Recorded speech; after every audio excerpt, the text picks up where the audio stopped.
喂，各位準備好出發未啊？同我哋去越南個南吉先玩翻轉最興奮嘅夜探森林。呢度最正嘅係，佢哋話明係100%天然，你望到嘅動物全部都係喺越南獨一無二嘅真正野外。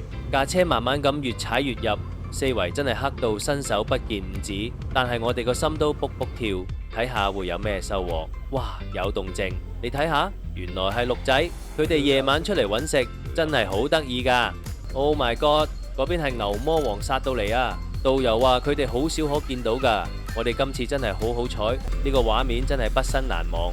靜靜地望住佢哋喺草叢度食緊嘢，呢個就係大自然最真實同寧靜嘅時刻。雖然有少少美中不足，今次見唔到咁多其他種類嘅動物，但係見到牛魔王嗰下就已經值回票價。嚟南吉先夜探森林係咪都要玩？想知多啲南吉先嘅獨家攻略，記得 follow 我哋啦！